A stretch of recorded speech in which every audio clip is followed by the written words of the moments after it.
Well, welcome everybody. How many people in here have stabilized wood beside Tom Walla and Tom Baker?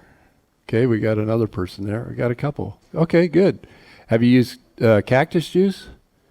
Okay, so we got some more people. So if I fall over from whatever, you guys can finish the presentation here then. So I don't know, it's Tuesday night. Their email went out. Rob Wallace is feeling under the weather. Hey, can you move yours from February to January? And I did some quick calculations in my head, and I thought, I think if I get my act together, I could get most of everything done I wanted to do for February for this presentation today. So today we're going to talk about stabilizing wood using cactus juice. Tom, you got my PowerPoint ready to go here? I'm ready. I started stabilizing wood, a year and a half ago. We'll talk a little bit more about it. There we go. Now that's on my second slide. So if you go to the first slide, I guess that's me. No, something's not right, Tom. I know. Well, that's my lead slide, and it's not showing there, but my second slide is. Go figure. So Tex is the guy who started stabilizing wood with cactus juice. So if you ever have any questions that we don't cover today, I can guarantee you we're not going to talk about the physics of stabilizing. We're not going to talk about the chemistry of stabilizing. I'm a kind of a guy that says, I care about that, but I don't care about that. I want to see what it does, okay? I'm guessing some of you guys out here are like that. If you're chemistry majors, I'm not going to be able to talk to that. If you're physics majors, I probably won't be able to talk to that. But if you go to turntex.com, he's got a great help section. He's got an hour-and-a-half video, YouTube video that you could watch that he gave to the Arizona turners about all the physics and chemistry behind what makes cactus juice work, okay? So that's my disclaimer today. I'm going to tell you about what I've learned, not about all the technical stuff. So if you get a technical question I can't answer and Tom can't answer, we're going to turn you to that website. Yes? What is cactus juice? It's a liquid. It's a liquid. You buy it. We'll get to that. Okay. But that's, you buy it in a gallon or a half-gallon jug, and it's clear, and you use it under vacuum to stabilize wood. But we'll get into that process a little deeper as we go. But hey, if you have questions like that, don't be afraid to ask. And I'll try and remember to repeat them since this is getting recorded. And we want the people that watch the recording to be able to hear the question as well. So, why stabilize with cactus juice? What causes wood movement? Moisture. Okay, I'm going to pass this around. I got a lot of things. We're going to pass some things around today. But this is a lid from my friend Terry. It's got a plastic liner and a wood shell around the outside. And it cracked. Okay, we can glue it back together, but it's going to crack again because the humidity in Iowa is constantly changing. This wood is going to absorb moisture, release moisture, and as it does that, it changes sizes all the time. And when you're dealing with wood movement like that, you're always got to be accounting for that when you're making furniture, when you're making bowls, whatever, because if you don't, you're going to wish you had. So why stabilize wood? Prevent the wood movement, because moisture causes all that wood movement. And that prevents moisture from entering and re-entering the wood constantly. Stabilize, not all woods are great to stabilize. You get your really oily woods, they don't recommend trying to stabilize them, like a bloodwood that's really oily. That's not a good candidate to try and stabilize. Punky woods are great to stabilize because you can turn stuff out of them that you normally couldn't do just by itself. So here's a piece of, this is silver maple. I had it laying out in the shed. The roof had a leak, got into it, and the bugs got into it, and it was very rotten. The worst piece is you could just take your fingers and just scrape it away. It was that soft.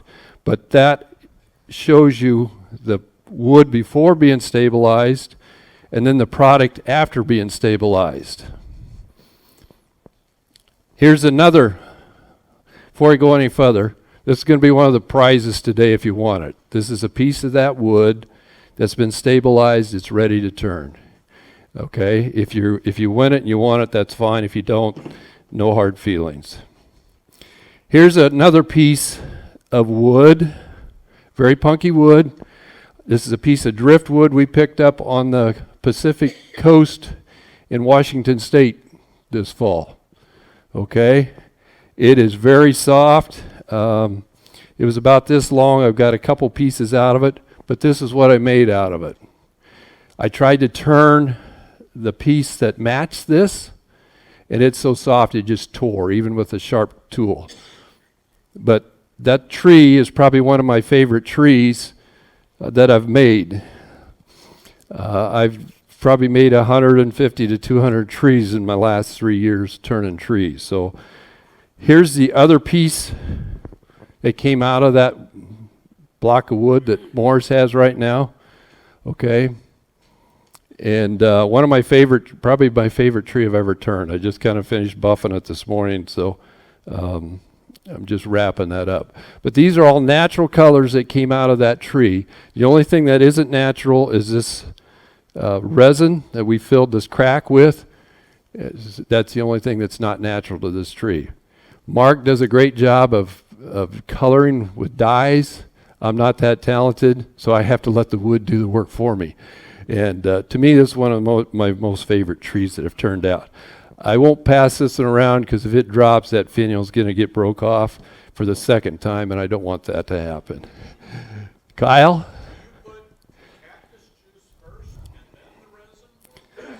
We'll get to that, okay? He wanted to know what we did first, but we'll cover that as we get deeper into the talk today. Another cool thing is dyes can be added to your cactus juice as you're using it. So this is the same bowl, same wood that's getting passed around. I used a red dye, and it made this bowl red. Everything I do, when I get done, I'm not necessarily I like it, okay? Don't think, oh man, that was a stupid piece, but there's times I get done with stuff, I said, man, I don't care for that either. But I've got examples up here of different trees that I've dyed. Here's a piece of black locust. I'll pass this around too. This tree was from this kind of wood, okay?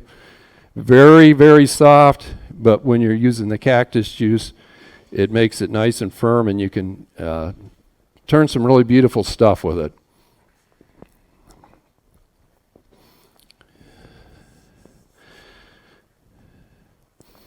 And another time you'll see a lot of wood stabilized, you've seen people turn these root balls or whatever, and with resins, okay? And the important part is, if you don't stabilize that wood eventually is going to move if it gets moisture in or out of it, and it's going to start breaking away from that resin. So that's important to be able to do that. And so that's another example of when you want to do that.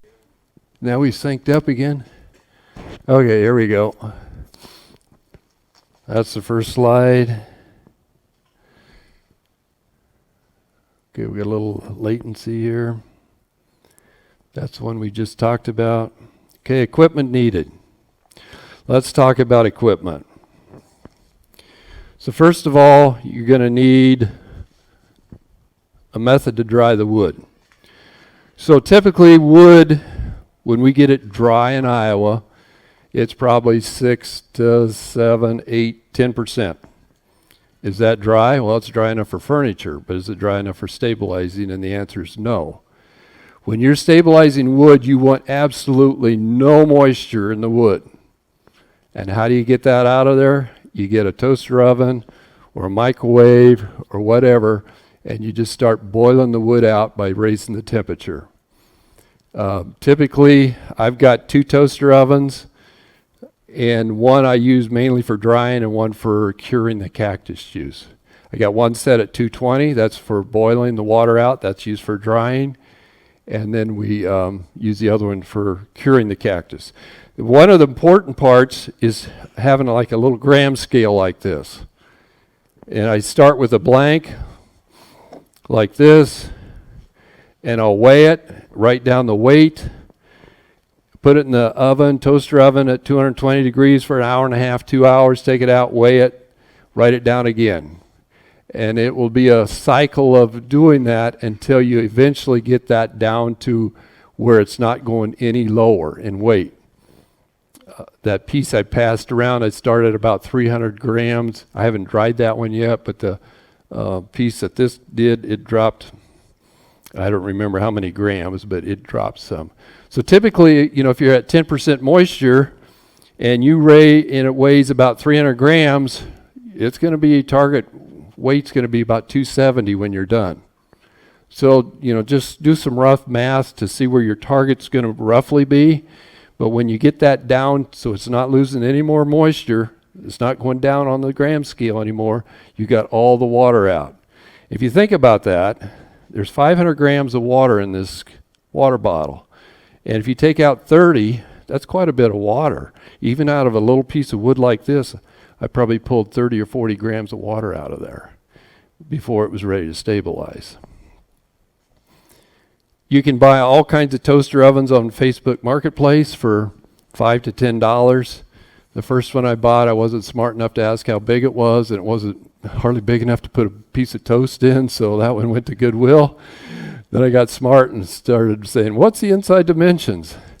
And so, you know, they're cheap, they're easy to get a hold of. The next thing you need is an oven thermometer. I have one floating around here somewhere. But a lot of times what you set your oven on, they're just like this. You can pick these up at Walmart for very little. What you set your oven on does not necessarily mean that's the actual temperature. So you want this thermometer. This is going to be your guide as to what your oven temperature is actually set at. We talked about the gram scale. The next thing is a vacuum pump. Do we have any HVAC guys in here? Okay, we got one, okay. Vac pumps are typically used in HVAC systems, and this is a vane pump. That's what they recommend. Go to turntex.com and he'll talk all about vacuum pumps, what type to buy. This one I looked on Amazon, it's $172 right now. I think I paid less than that 2 years ago, but that was before tariffs kicked in. This is a Robinair, and that's supposed to be a fairly decent pump. But this pump's going to be running a lot. So, you know, you want to buy a good quality pump. I went to Amazon yesterday. I could buy a 5-gallon vacuum container, chamber, and a pump for about $170. Okay, the pump's probably, if it breaks, you throw it away and buy another one. This one can be rebuilt. Did you have a question?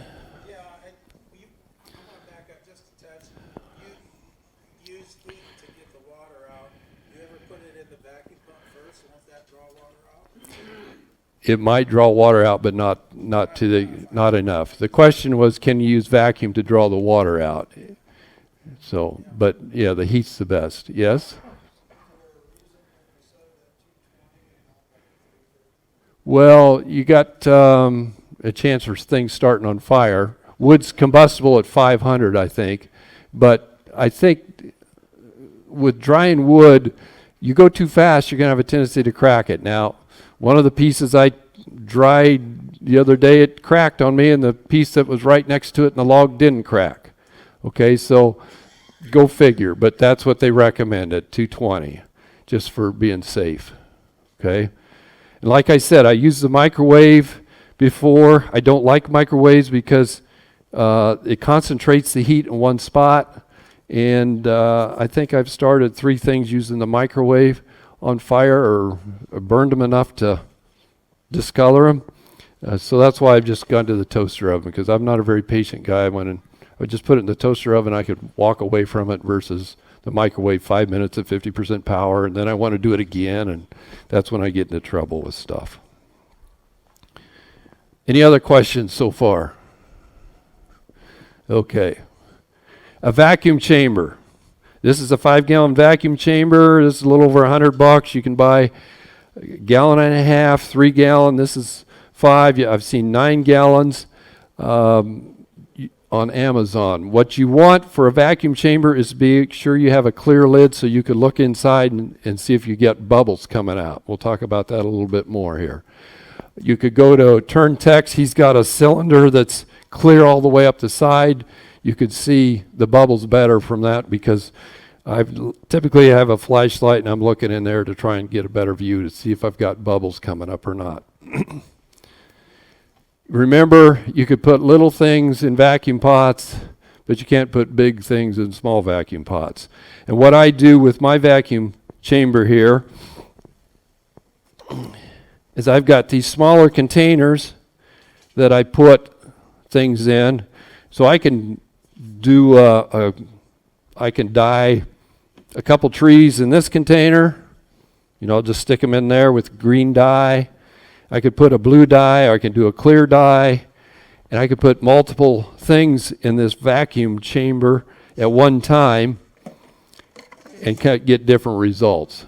I can be curing or vacuuming 3 or 4 different pieces. The other things I use is a lot of rocks. Rocks help hold the stuff under the cactus juice because it wants to float up. And if I'm doing a big bowl, if you think about that, if my bowl's big, I've got to submerge that whole bowl. So I got roughly 2.5 gallon in there. Well, if I put a bunch of rocks in there, I could raise the level of that cactus juice up so I don't have to put 2 gallon in there. Another thing I've used is Glad bags in sand. It gets kind of messy. But that's another way to raise the level of the cactus juice in those areas where a void, you don't have a wood that you're trying to cure at that point.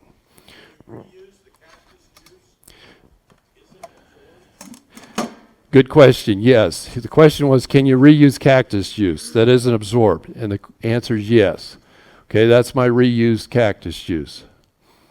Okay, as you use it, it'll have a tendency to start getting darker all the time. You've had the same experience, Tom? Yeah. When you buy it, it's clear, just like water. Looks just as clear as water.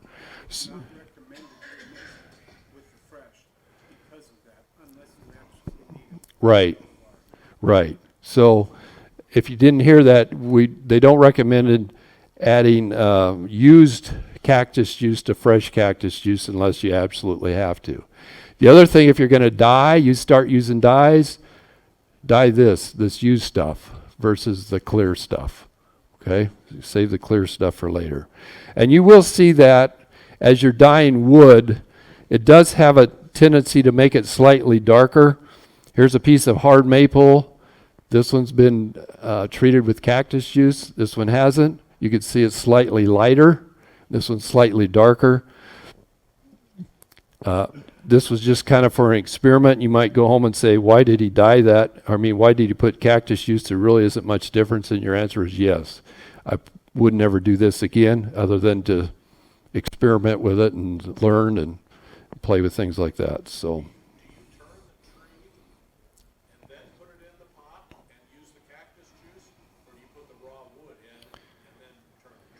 Okay, the question was, do we turn things before we put them in cactus juice, or do we put the whole blank in? I always turn it down to the rough shape of what I want before I put it in the cactus juice, just because I'm Dutch and I want to save. I don't want to use any more cactus juice than I have to. Okay, because if I got an inch thick bowl that I'm going to turn down to 3/8, I'm going to throw 3/4 of that away. And so I try and turn that down to pretty close to my final shape and put it in the cactus juice. Mark? What's the cost of a gallon of cactus? $90 for a gallon of cactus juice. If you buy in volume, your price comes down. If you get 2 gallon, it's $80. I don't know, 4 gallon, I think it's $70. Yeah, they don't ship it in 55 gallon drums. I've only seen it in gallons.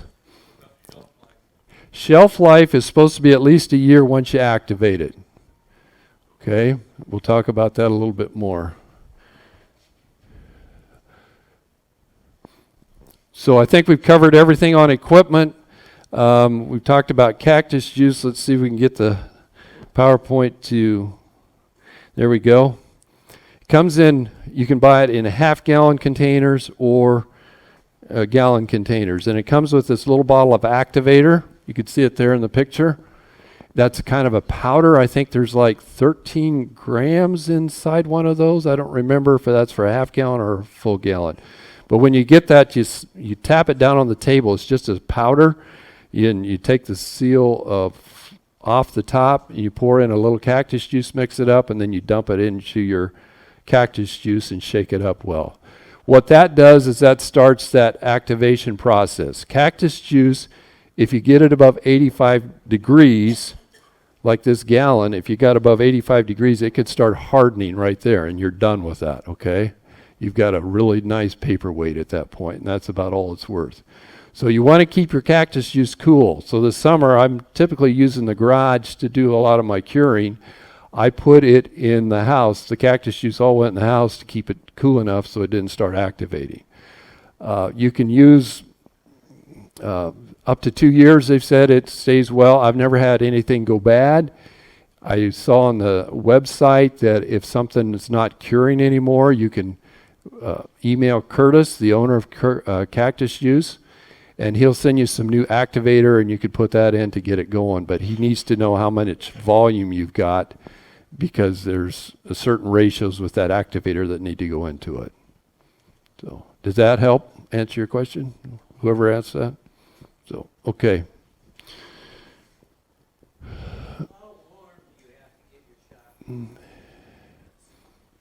shot? I don't think it's, I don't think you, oh yeah, thank you. The question was, how warm do you have to have your shop to do any of this? I don't think you have to have it warm at all, okay? Because we're looking at it, this is an oil-based product. It cleans up well with soap and water, but it does make a mess if you spill.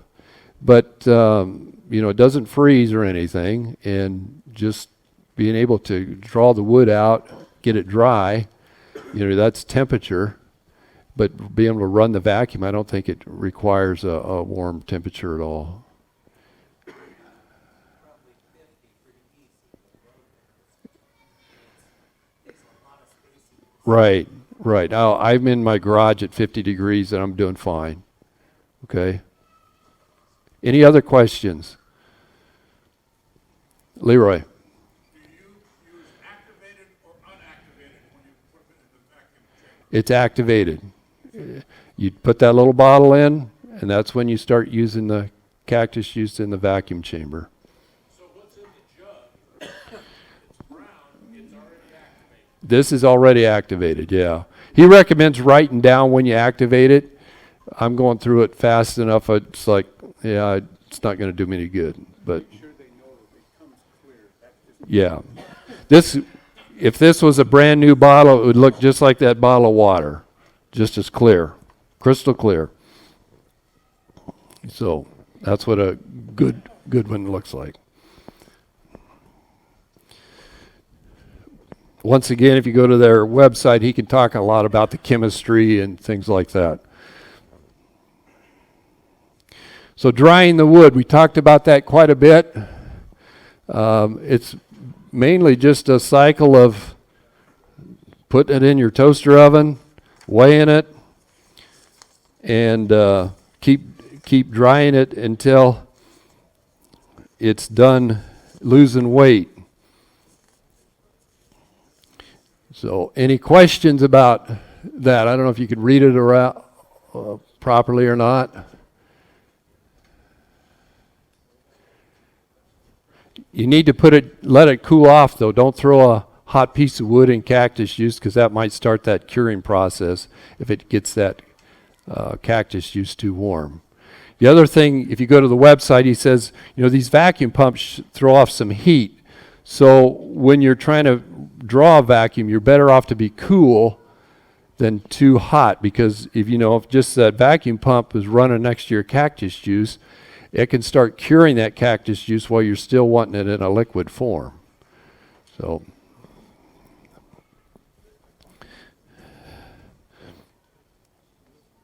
So here's a picture of a couple of the pieces that are on the table that I cured.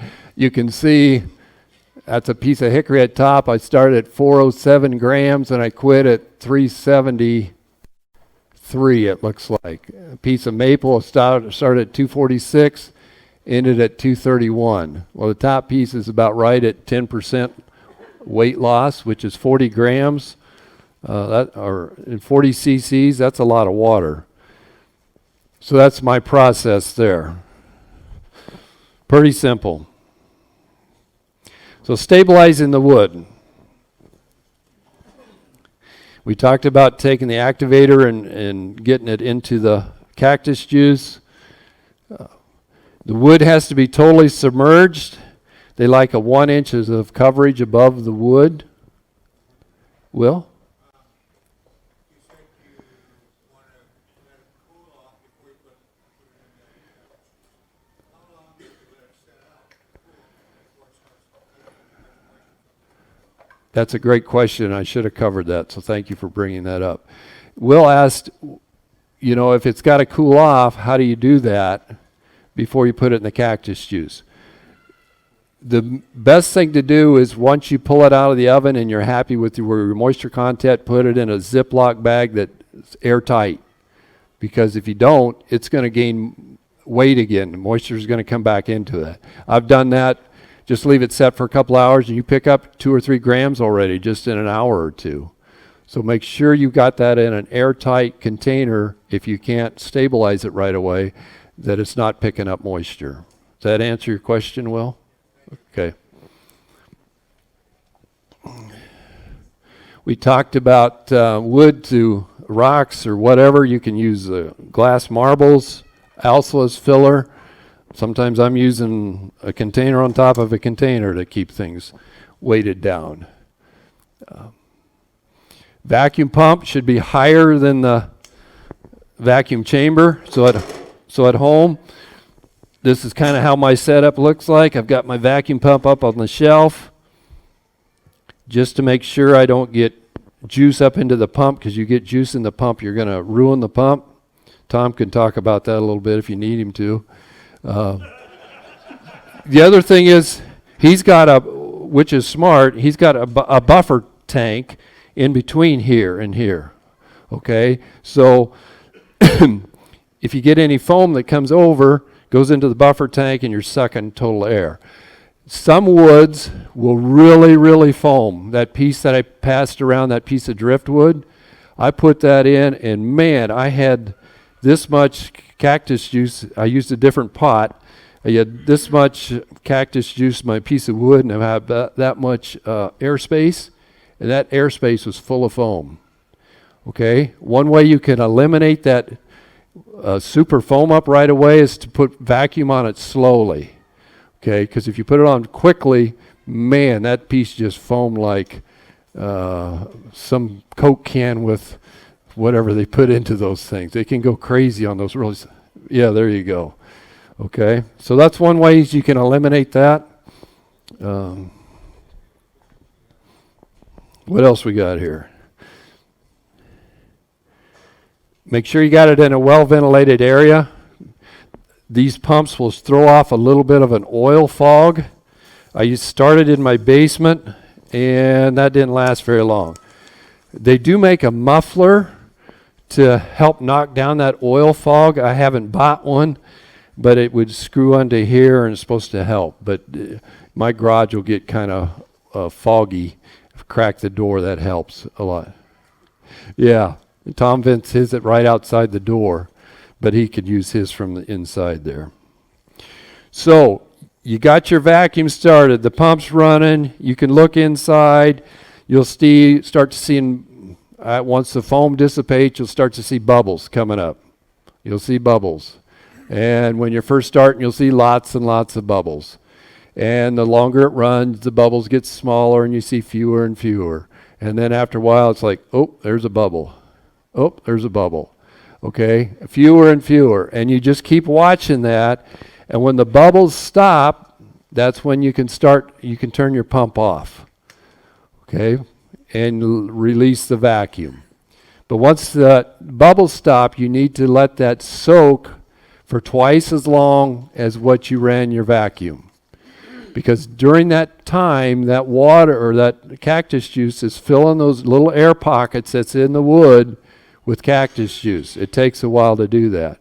Sometimes you'll see a dramatic drop when you turn the vacuum on, because when you're pulling the vacuum, you're really not filling those little pockets yet until you turn the vacuum off. I've never seen a big dramatic drop. Maybe you have, Tom, when you turn the vacuum off. Sometimes it depends on the wood and how much it's going to get pulled into it. So, you know, it's patience is not one of my virtues, but with drying, with stabilizing wood, it's got to be one of your virtues, because you try and rush it, you're going to be in trouble. You're not going to get it done right. So make sure that when you turn that vacuum off, the cactus juice's level's going to drop. Make sure you keep that wood totally submerged, though, because if you don't, you'll have partially stabilized and partially won't be. Once I get that time period, whatever that is, if I ran vacuum for 5 hours, I let it stabilize, soak for 10. I take it out and I just prop it up on a funnel and let the excess just drip out for a while. Okay, because it's going to bleed out either in your oven or back into the thing, and you can reuse it if it drips into your pan. Typically 5 to 30 minutes would be enough time to do that, just to let it drip out. And then when that's ready, you're ready to put it back into your toaster oven at 200 degrees to let it cure. And when we talk about bleed out, that's what bleed out looks like. I knocked a bunch of that out of there today. But that piece that's coming around, I think Vern's got it. That started at 300 grams. When I was done under vacuum, we were up to 1,400 grams. So that would be roughly a little over 1,000 cc's. 2 of these water bottles went into that piece of wood. And then by the time I was ready to pull it out of the toaster oven, it was down to about 1,300. So I lost about 100 grams of bleed out just during the curing process, and it ended up in a pan like this. That's why it's all black and ugly. So you set your temperature of your toaster oven to 200 degrees, and you just let it run. I've heard an hour should be long enough. Curtis talks about on his website, he leaves it run all night, because I'd rather overcook it. You can't overcook it, but you can undercook it. So it's always better to overdo it than underdo it and wish you hadn't. Because if you underdo it, you can't go back and say, oh, I'll add another hour and then it'll be fine. No, that doesn't work. Okay? Haven't any experience with that, but that's it.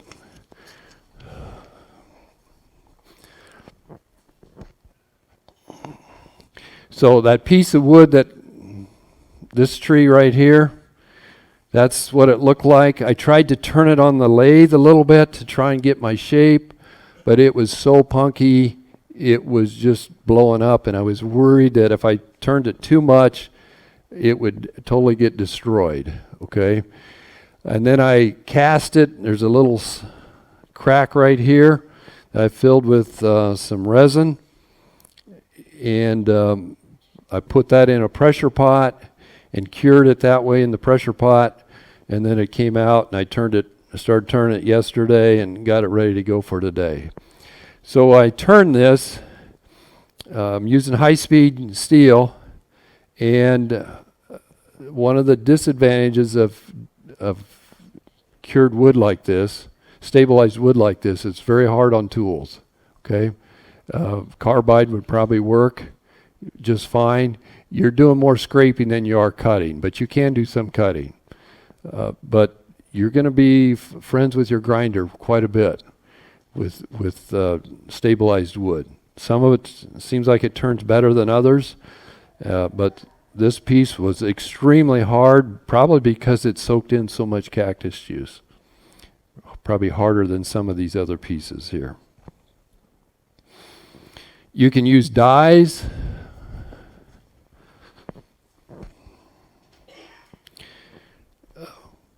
You can see I used some green dye on this tree. This is a blue dye. that I used. This is all out of the same log here. I'm not sure what the species this is. Somebody told me it was apple, but I think it's too open grain for apple.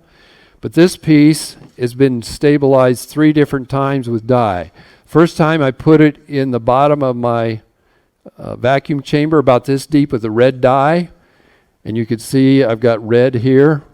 I ran it until the bubbles stopped, put it through my curing oven, flipped it over, did the same thing here, dyed this part about 1 inch, cured it, and then the final step was totally submerged it in cactus juice, clear cactus juice, and then I stabilized it and cured it. I was hoping I could get my tenon cut off before today, but that didn't happen. This is the same piece of wood right here. Came out of the same log. Not stabilized. I was going to, and it's like, I turned it, and I think, man, I don't think I need to stabilize that. But the thing I like about this versus this is a very open grain wood, which makes me think it's not apple. And if you come feel that open grain wood gets filled in really nice, and you have a lot smoother feel than this open grain wood here. They have about the same amount of finish, coats of finish on it as the other one. So did you put your dye in your cactus juice? You just did the lower part? Correct. So at home I've got a partial gallon of red, a partial gallon of green, a partial gallon of blue, and some purple. Okay? Because once you put it together, it's done.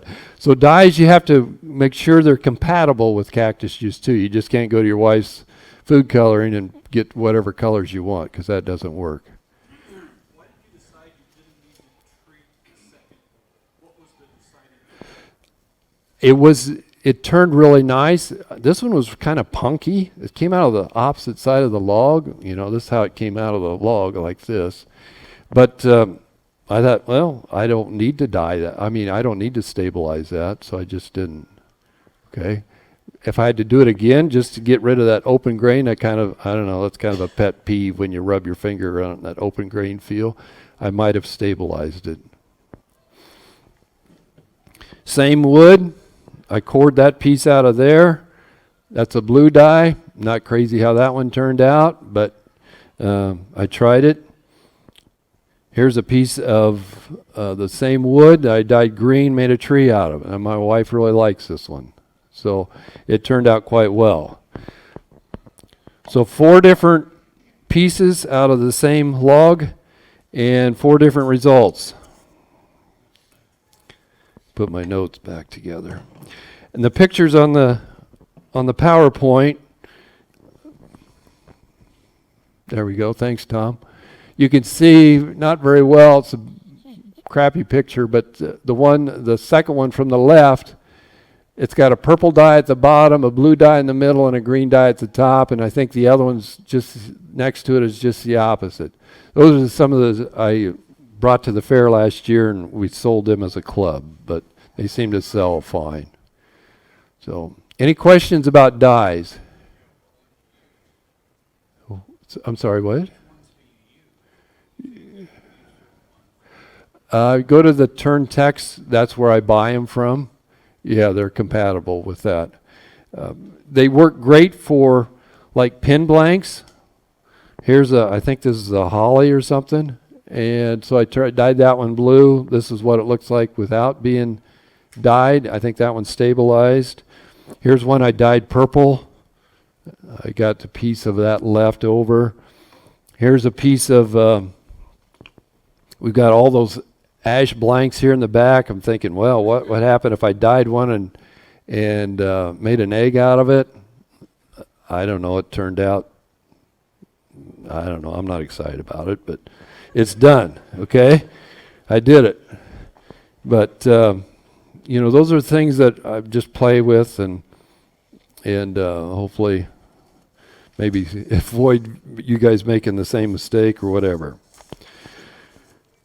So let's talk about the disadvantage of using dye or cactus juice. Leroy. Can you use dyes before you get the moisture out, like I have not tried that. But, you know, if you think about that, that wood is going to, if you get it down to zero moisture, it's going to be very susceptible to sucking anything into it. Okay? But if you don't bake it in between, I've tried that, I didn't bring that example. If you just dye one piece, then put it in other cactus juice, it just kind of all runs together. What I'm saying, dye it and then dry it. I'll let you try that. Okay? Kyle? Can you get the same, a pot that does both pressure and vacuum? So you only have to buy one pot? I think you could probably use your pressure pot, but you got to be able to get a good seal for your lid here and a glass lid to be able to look in there and see what's going on. Glass lid would be common on a pressure pot?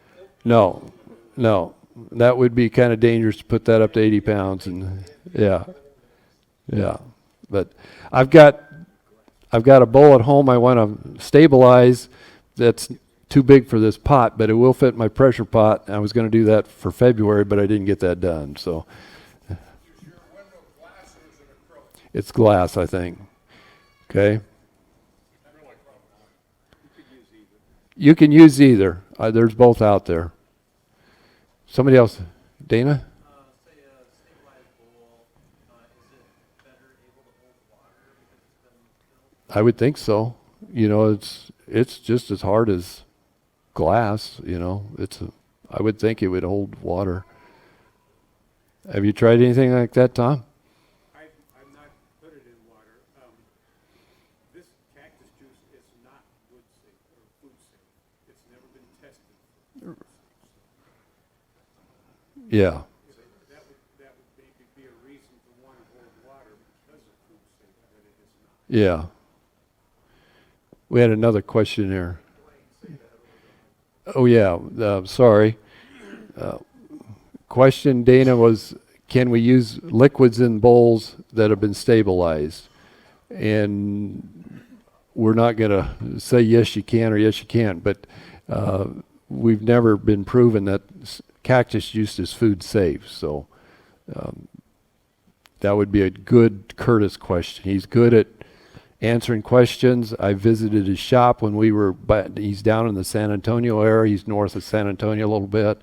If you want to have a good conversation with Curtis, ask him about going to Great Bend National Park. That's one of his favorite national parks, and he loves to talk about that.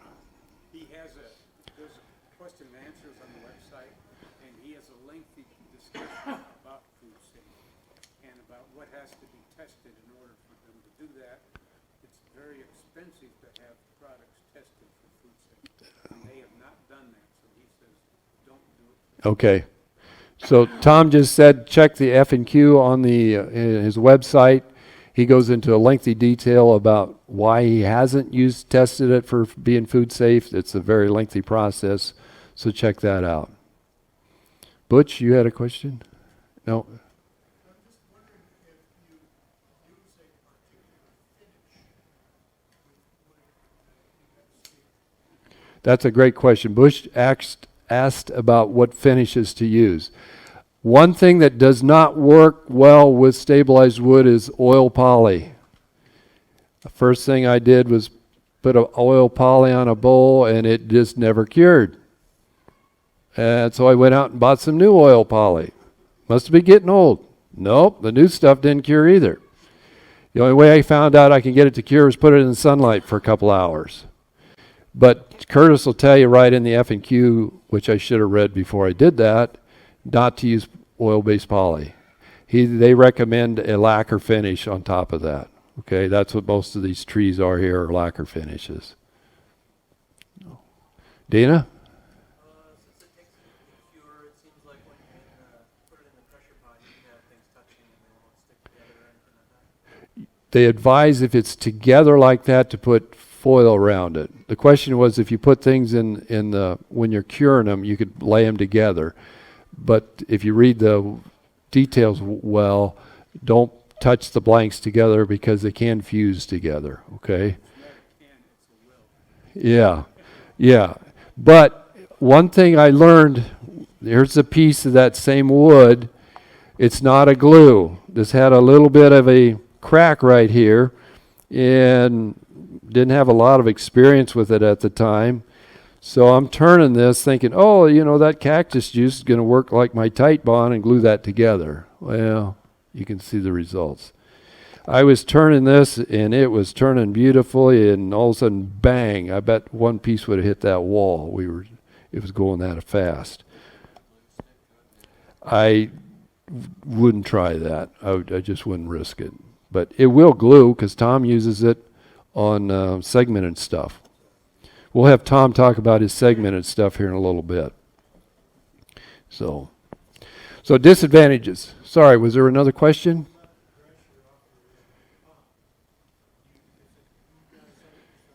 No, I just pull as much vacuum as I possibly can, okay? And that you'll go to his website and he'll talk about how many inches of mercury to pull and all that stuff, and depends on what you're at on sea level, and that all makes a huge difference. But Iowa, we're pretty close to 700, 800 feet. We're not going to have these huge variances in what it's going to take to make cactus juice work properly.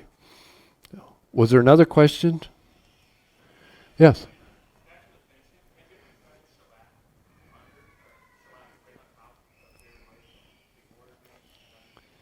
The question was, have we tried shellac? No, I have not. Okay, I would think, shellac your go-to, covers everything, covers a multitude of sins.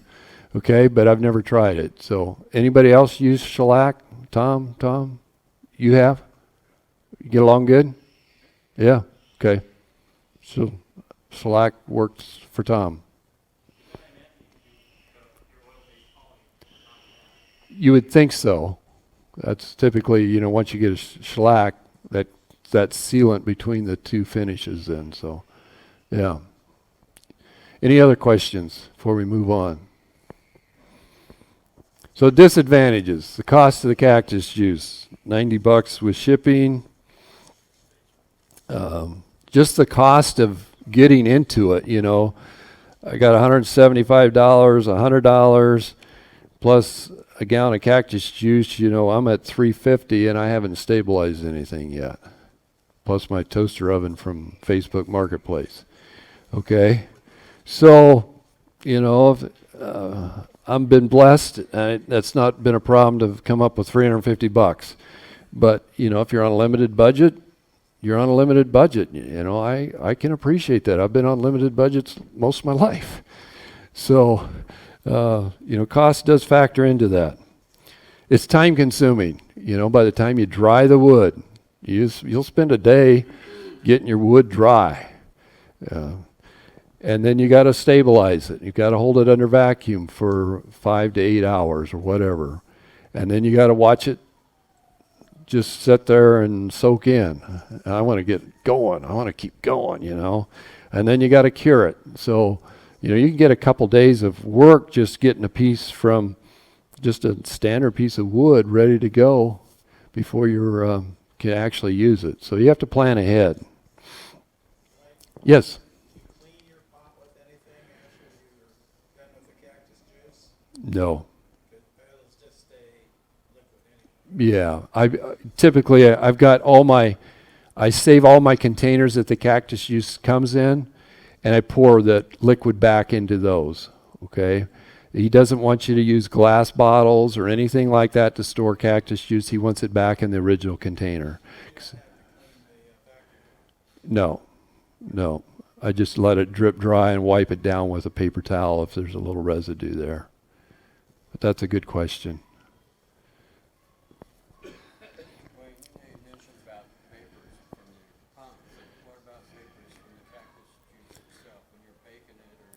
You'll get some vapors. Yep, and that's why it's good to do it outside. Okay? I had a big bowl that wouldn't fit in my toaster oven. So those turkey bags that you get to put a turkey in, I put it in one of those, put it in my wife's oven, and our marriage survived. Okay? I don't think that nobody could smell anything, okay? I'm not saying it's going to work for your oven and your marriage, but it did for mine. Okay? But that, I sealed it up pretty good, but you got to have a contingency plan because that bleed out will happen too. So if you could put it up, raise it up a little bit so that bleed out will happen, it'll go down into the bottom of the bag, you'll be fine. Okay. Not for that one, no. Yes.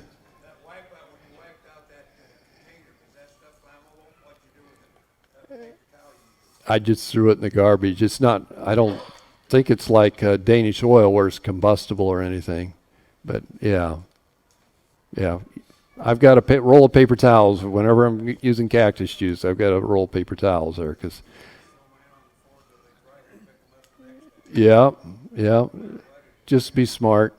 Yeah. We talked about the odor when using cactus juice. You'll see your toaster ovens start throwing off a little fog or a little steam, and that's the odor. It's not, I don't know. I grew up on a farm, so it's not that big a deal to me. But Tom says this stinks. So he's from Pella, so his standards are a little higher.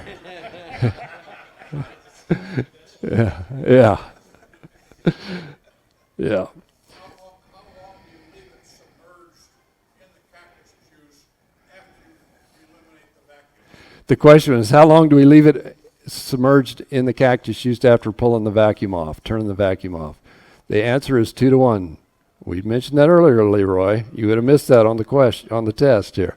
So if you pull vacuum for 5 hours, you leave it submerged for 10. Okay? When in doubt, leave it longer. It's not going to hurt to go longer. And the last, we talked about poly. Don't use poly on top of cactus juice. Stabilized wood is hard and dies high-speed tools easily and is dusty when turning. Okay, I've got, I brought in a piece of wood that's not stabilized and a piece that is. I'm going to quick show you the difference here. I need a tool rest. Well, maybe we won't do that. You got a ski?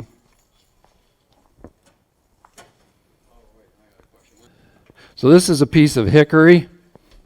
I never turned a hickory tree, but I picked this up down in, what was that town? Central Sawmill. And he had a piece of hickory, and I thought, I'll turn that. It doesn't make too bad of trees, really. So this is non-stabilized wood. We'll give you about 15 seconds of this.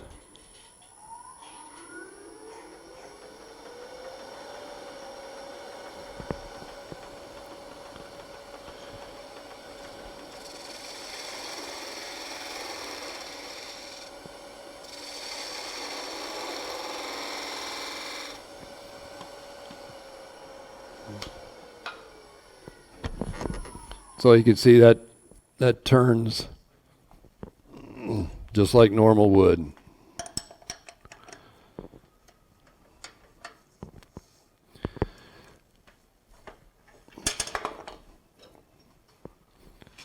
And then here's a piece of hickory that I saved the last bough for today.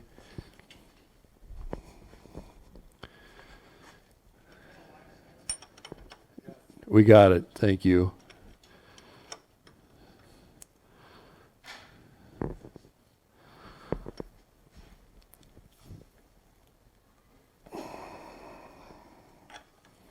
I better do it 3 times, right, Tad?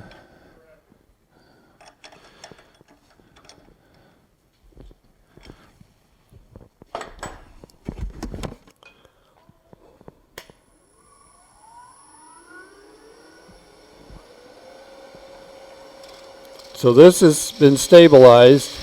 You can see how much more dust I'm getting right here coming off the wood than unstabilized.